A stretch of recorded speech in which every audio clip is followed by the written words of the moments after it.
The following program is called Braingames Number 5. It has been known to drive people bananas.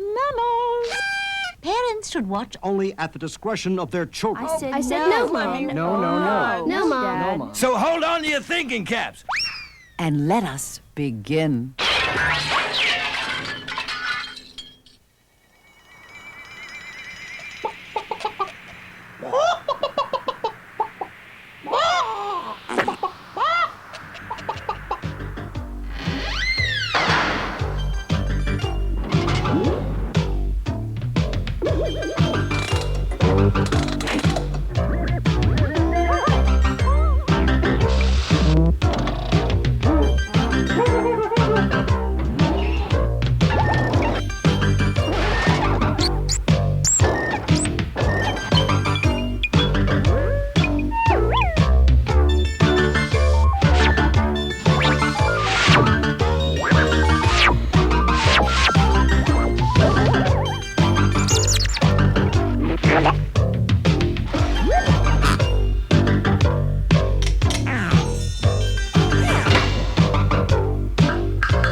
Braingames! And now, game number 1.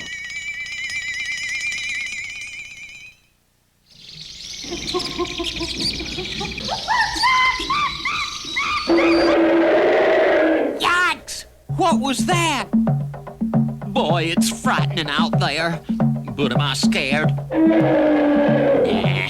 You know what I think?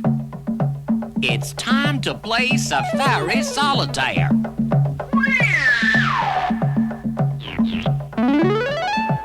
Okay, so let's play. You pick the card that doesn't belong. Now, when it comes to size, one of these animals is the largest. Which one of these animals is the largest animal that ever lived? Is it the African elephant? Tusk. The white rhino? The dinosaur Brachiosaurus? Or the blue whale? Well, it's not the elephant. He's a lightweight, only some 6 tons. And it's not the white rhino. He weighs in at a little over 3 tons. And that's after a full meal. And it's not the Brachiosaurus, even at a hefty 80 tons. Sure, he threw his weight around. But where did it get him? He's extinct. The winner, the largest animal that ever lived and still does, is the blue whale. The blue whale can weigh some 150 tons and be as long as 109 feet. Boy, I could use a tent that size. Yikes! What was that? Did you hear a gorilla growling? Well, this is no time for jungle jitters. On with the game. Now, which of these proud animal mamas gives birth to the most offspring at one time? Queen Harriet the honeybee? Gertrude the goat? Rhoda the rabbit? Or Priscilla the python? Which one of these animals has the most offspring? Well, it's not Gertrude the goat. She usually has twins. And it's not the rabbit, despite her reputation. Rhoda only averages 6 to 9 bunny babies at one time. And Priscilla the python, she can have 100 or more eggs just waiting to hatch and slither. But she's still not the winner. The proudest mom is the queen honeybee. She can lay over 2,000 eggs in one day, more than 1 million in her lifetime. Congratulations, honey. Yikes! Another growl. Was that a jackal cackle? On with the game. Now, which of these animals' ancestors go furthest back in history? Which one has the oldest stories to tell? Is it the turtle, the clam, the horse, or the dragonfly? Well, the horse, he's old, but not that old. Only 50 million years. And it's not the turtle. He sure has stories to tell, but they only go back a mere 225 million years. And it's not the dragonfly. He's been celebrating his birthday for only 260 million years. The answer? It's the clam that's the oldest. This spineless fella goes back some 500 million years, and what pearls of wisdom he could reveal if only he hadn't decided to clam up. Holy mackerel! Brave men, have no fear. Did you hear that? On with the last hand. Now, only one of these animals lies down when he goes a beddy-by. Which one of these animals sleeps lying down? Is it the hippo? The sloth? The lion? Or the flamingo? Well, it's not the hippo. He floats upright in nose-deep water. Loves his waterbed. And it's not the sloth. This lazy oddball sleeps upside down. Guess he doesn't know which end is up. And the flamingo, he can sleep standing up on one leg. This acrobat never topples. So, the animal that lies down when he goes off to dreamland is the lion. This big pussycat sleeps like a baby when he dozes. But when he's up, watch out! Yikes! And that's it for Safari Solitaire, my favorite card game. Help! When's the next bus to Texas?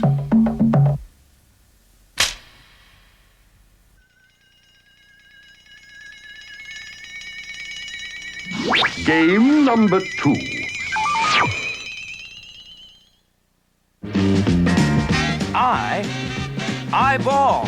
Eyeball twisters. Hey, the closer you get, the weirder it looks.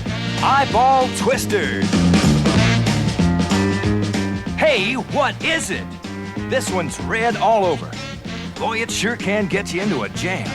Often looking for shortcakes. What is it? Hey, it's a strawberry. If you had 1,000,000 of these, boy, you'd be rolling. They don't change, but they make change. Each one is signed, but not by the owner.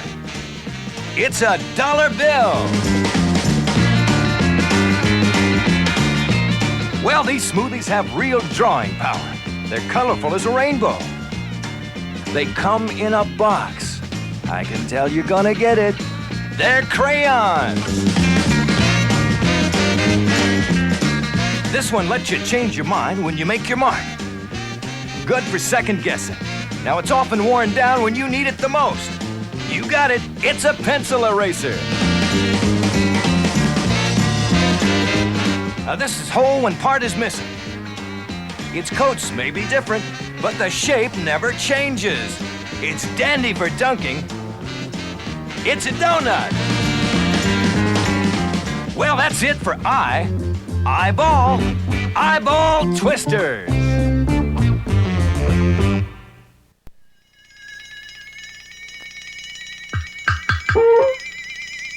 Game number 3.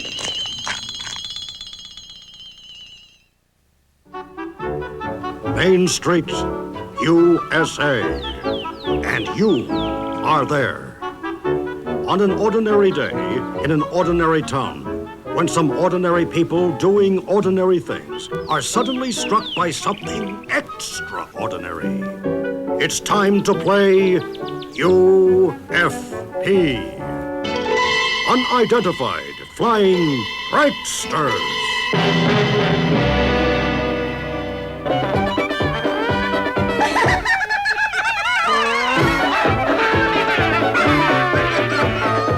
Observe carefully. Some very ordinary folk doing their everyday jobs. You must notice all the details, because when the pranksters have done their silly business, things will be different. The pranksters will change something in this picture as unsuspecting Sam the tailor works carefully on a tuxedo. Jerry the jeweler. What will the pranksters do to this hard-working man? who begins each day at the crack of dawn. And all those pranksters. What will change in the office of Doris the Doctor? Observe carefully the work of Bertram the Baker. What will the pranksters do to his bakery? And will George the Jock still be twirling weights after the pranksters have landed? And when the pranksters arrive, what will happen to Baryshnikovsky, the ballet dancer? Suddenly, turmoil, wild laughter, great giggles. A sure sign the pranksters have landed. The pranksters have landed. And just as suddenly, the pranksters disappear. But some things have been changed ever so slightly. You must discover the changes. Take Sam the tailor. What has happened to his dummy? Ah, it is now wearing a bridal dress, not a tuxedo. And Jerry the jeweler, what has changed in his shop? Aha! The clocks! They have changed from 6 to 9. And what is different in Dr. Doris's office? Her patient has changed from a crying baby girl into a boy trying not to cry. Oh, my! What happened to Bertram's happy birthday cake? It has changed from chocolate into a white frosted cake. And what about George the Jock? He's gone from 2 small weights to 1 big dumbbell. Do it, Georgie! And finally, Baryshnikovsky. He's given up his beloved ballet for the old soft shoe.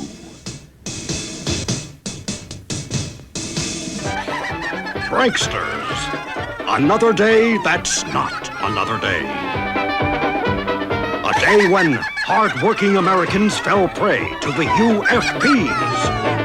Unidentified flying pranksters. And you were there. Or were you?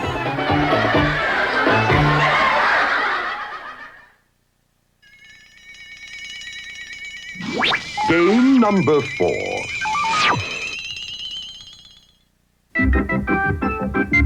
It's time to play Whosamawhatchamacallits, the game in which we give you clues, and you tell us who or what.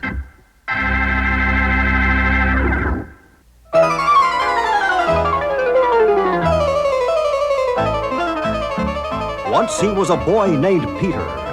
A bite got him started in a new career. This superhero is a sticky fellow who spins a web around his enemies. Trouble gives him that special tingle. He's Spider-Man.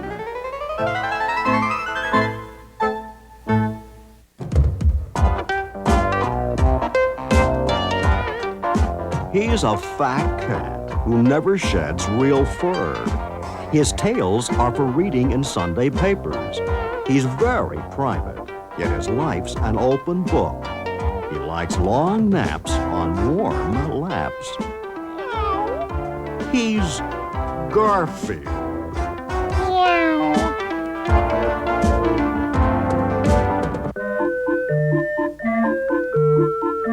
This guy is a madman who throws wild and crazy parties.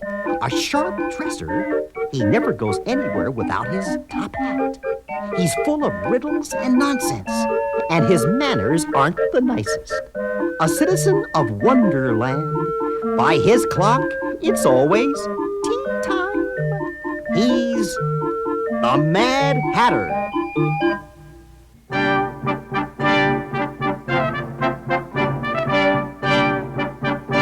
He's a liberal fellow. He believes the rich should help the poor. You can always find him in the forest. He loves a maid, but she never cleans house. Straight as an arrow, he leads a band that makes England merry. He's Robin Hood.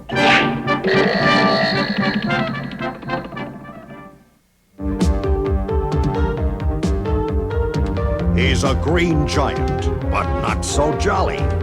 When he sulks, his bulk bulges. Superhuman strength. When he changes moods, he has to change outfits. Wherever he goes, he carries his own banner. He's the Incredible Hulk.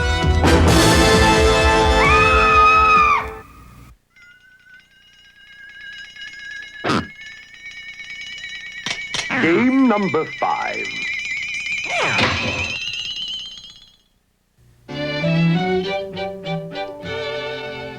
Tales of Wrongovia. This is the secret book of Wrongovia, a place where everybody is out of sorts. And no wonder, because everything is out of time and place. To decipher the book's code, we will tell you tales, and you will tell us their mistakes. Let's begin. It is the year 1810, and the inseparable Brothers Grimm are collecting their collections of favorite fairy tales. Say, Brother Jacob, let's begin with Once Upon a Time. Yeah, good brother, and we will end with happily ever after. Now, in collecting their stories, the Brothers Grimm could have used all of the following items except one. Which one of the following could they not have used? A printing press to publish the story of the repulsive Rumpelstiltskin. A lead pencil to tell the story of Hansel and Gretel. A keyboard typewriter to type Snow White. A goose quill pen to scribble away at Sleeping Beauty. Well, they could have used a quill pen. They had been used since ancient times, and the printing press had been around since the 1440s. As for the lead pencil, lead had been used to get the point across for some 350 years. But the one thing they could not have used was the typewriter. It wasn't on the market until 1874. And by then, the Brothers Grimm had met the Grim Reaper. And now we turn to 1271. The teenage Marco Polo is about to set sail on a journey from Venice to China. Mamma mia, cara mia. After a painful parting, the marvelous Marco could have laid out only one of the following tools. Which one of the following items could have been used by Marco to help plot out his course to China? Could he have used radar equipment? A globe, a telescope, a magnetic compass? Well, he certainly could not have used radar. Radar is a modern device, and the telescope was invented in the 1600s. As for the globe, absolutely not. In Marco's time, people believed the world was as flat as a pancake. But the one item Marco could have used was a magnetic compass. These had been around since the early 1100s. So, bon voyage, marvelous Marco. May you know east from west and our best to Kubla Khan. And now we turn to 1910 and observe the barefoot and lovely expressive dancer, Isadora Duncan. Now, in expressing her expressiveness, she could have worn a tunic made out of all of the following fabrics except one. Which one could her costume not have been made of? Pure silk, 100% cotton, flowing nylon, or fine wool? Well, she could have had a costume of pure wool, silk, or cotton. All had been around for thousands of years. But nylon is a synthetic fabric, introduced in 1938 and made of synthetic, not natural fibers. Dance, Isadora, dance! And now, let us turn the page to colonial America. It is the year 1712, and young Benjamin Franklin is playing in his backyard. Now, which one of the following items could young Ben not have played with? A kite for flying, a toy train, a top for spinning, or brightly colored marbles? Well, available to colonial children were marbles, tops, and certainly kites for flying. But what the absolutely adorable Ben could not have played with was a toy train, because the first steam engine didn't chug-a-lug along until 1824. Sorry, Ben, you're on the wrong track. But anyway, it's time for bed. Remember, early to bed and early to rise. And now it's time to close the book of Wrongovia. The sun is coming up, so it's time to say good night. I bid you farewell with a fond hello.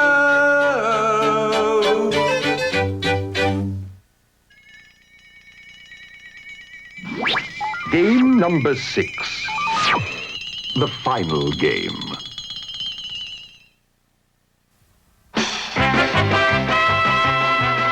Hello, friends and foes. This is Chuck Roast the Riddler. And have I got pot boilers for you? I'm talking belly busters, thigh slappers, and gigantic groans. So get ready to guffaw and squeal. Now, did you hear about the burglar who took a bath? Splash, splash. He wanted to make a clean getaway. Here's soap in your eye. And now for my first riddle. This is political, so get out and vote. Who is elected for 4 years, signs laws, gives speeches, and rattles? Who is elected, signs laws, gives speeches, and rattles? I'll tell you. The President of the United Snakes.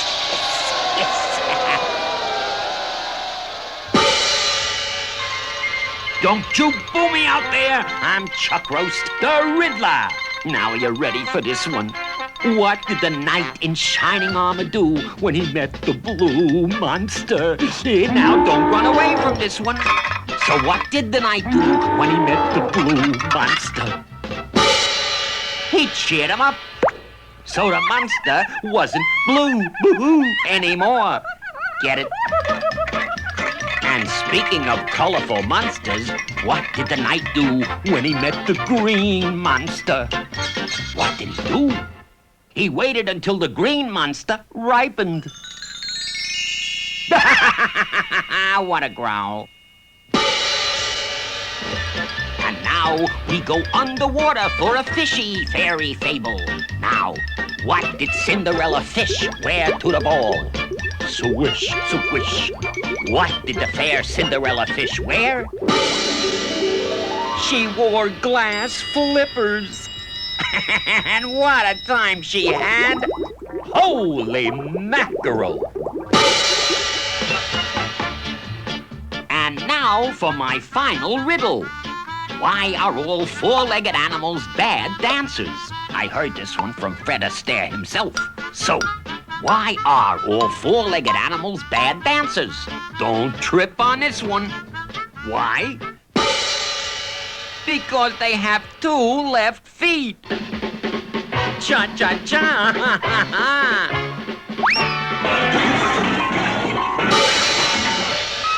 Okay, stop booing, stop hooting. That's it from Chuck Roast, your pitiful puzzler. And remember what the monkey said when he climbed down a giraffe's neck.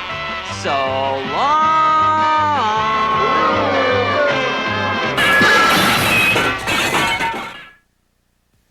Braingames is now over.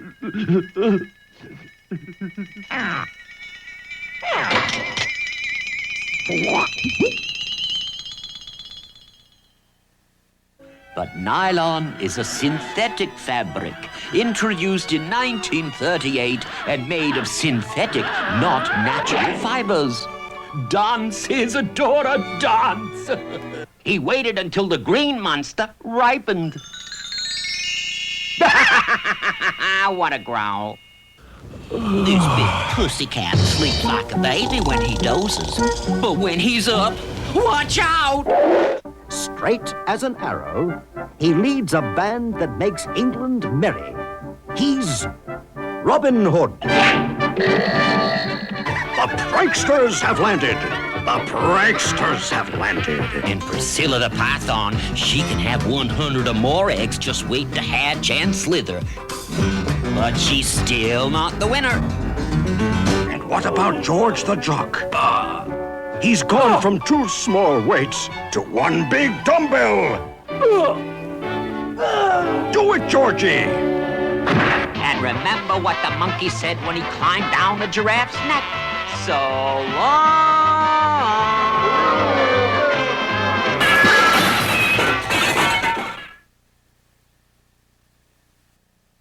The preceding program has been recommended for family viewing by the National Education Association.